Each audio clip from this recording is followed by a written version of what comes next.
बिस्मिल्लाहिर्रहमानिर्रहीम। 9th class की physics का यूनिट नंबर 4 हम लोग पढ़ रहे हैं। उसके लेक्चर 19 हो चुके हैं, मुकम्मल 20वां लेक्चर है इनका, लेक्चर नंबर 20 है। आज का पहला सवाल है हमारा, एक्सिस ऑफ रोटेशन से क्या मुराद है। बेटा जो पहले 3 सवाल हैं ये इस डायग्राम की मदद से मैं आपको समझाऊंगा। Axis of rotation, line of action of force और मोमेंट ऑफ, ये जो पहले 3 सवाल हैं ये इन तीनों सवाल में आपने ये डायग्राम बनानी है। जो रिटन फॉर्म में आपको लेक्चर सेंड किया गया उसमें मैंने सिर्फ एक्सिस ऑफ रोटेशन में डायग्राम बनाई है, बाकी line of action of force और मूवमेंट आर में डायग्राम नहीं बनाई मैंने। आपने तीनों क्वेश्चन के आंसर में डायग्राम बनानी है। तो पहला सवाल है axis of rotation. Axis of rotation क्या होता है? इसको आप सादा लफ्जों में कहें कि वो लाइन जिसके गिर्द जिस्म घूमता है, वो लाइन जिसके गिर्द जिस्म घूमता है उस लाइन को कहते हैं एक्सिस ऑफ रोटेशन। एक्सिस का मतलब लाइन है। The line around which a body rotates is called axis of rotation। तो जो बुक में डेफिनेशन है वो क्या है? Consider a rigid body rotating above a line। कहता है कि फर्ज करें आपके पास एक रिजिड बॉडी है, वो एक लाइन के गिर्द रोटेट कर रही है। ये रिजिड बॉडी है, ये लाइन है और इस लाइन के गिर्द ये क्या कर रही है? रोटेट कर रही है। फोर्स इधर से लग रही है, इस तरह रोटेट कर रही है। ये लाइन है जिसके गिर्द ये रिजिड बॉडी रोटेट कर रही है।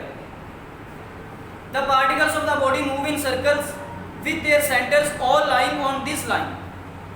कहते हैं इस रिजिड बॉडी के पार्टिकल्स ऐसे सर्कल्स में मूव करते हैं जिन सर्कल्स के जो सेंटर्स हैं वो इसी लाइन पे आएंगे जिस लाइन के गिर्द वो घूम रही है।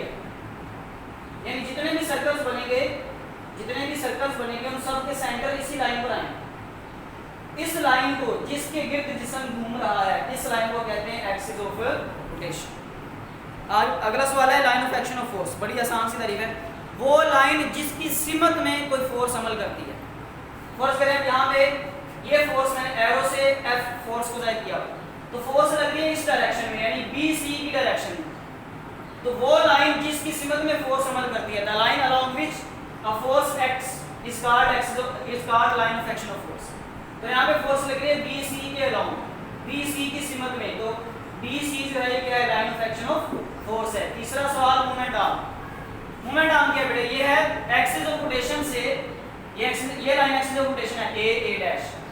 एक्सिस ऑफ रोटेशन से line of action of force तक का अमूदी फासला, perpendicular distance between axis of rotation and line of action of force is called moment arm.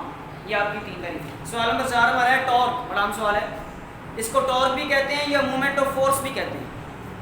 बड़ा सिंपल सा सवाल है और बड़ा ही सिंपल सा जवाब है। कहता है जी किसी फोर्स के गर्दिशी असर को टॉर्क कहते हैं। The turning effect of a force is called torque.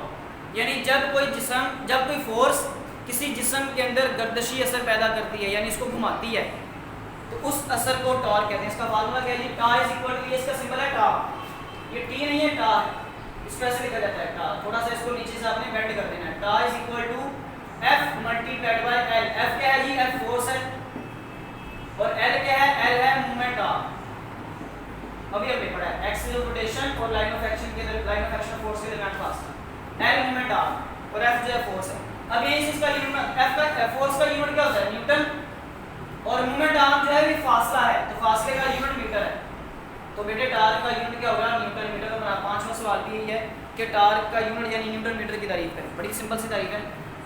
अगर 1 न्यूटन फोर्स, यानी फोर्स कितनी लगा रहे हो आप? 1 न्यूटन, और मोमेंट आर्म की लंबाई कितनी हो? 1 मीटर। फोर्स कितनी लगाएं आप? 1 न्यूटन, और मोमेंट आर्म की लंबाई कितनी हो? 1 मीटर। तो टार्क कितना पैदा होगा? 1 newton metre. 1 newton metre torque उस वक्त पैदा होता है, 1 न्यूटन मीटर टार्क उस वक्त पैदा होता है जब फोर्स कितनी हो? 1 न्यूटन, और मोमेंट आर्म की लंबाई कितनी हो? 1 metre. A torque of 1 Newton meter is caused by a force of 1 Newton। A torque of 1 Newton meter is caused by a force of 1 Newton acting perpendicular to the moment arm 1 meter long। यानी force 1 Newton हो और जिस moment arm के perpendicular वो अमल कर रही है, उस मोमेंट आर्म की लंबाई कितनी हो? 1 मीटर। तो फिर जो टॉर्क प्रोड्यूस होगा वो होगा 1 न्यूटन मीटर। तो ये आपकी 5 ये आज के सवाल हैं। आज के लिए बेटा इतना ही है। अल्लाह हाफ़िज़।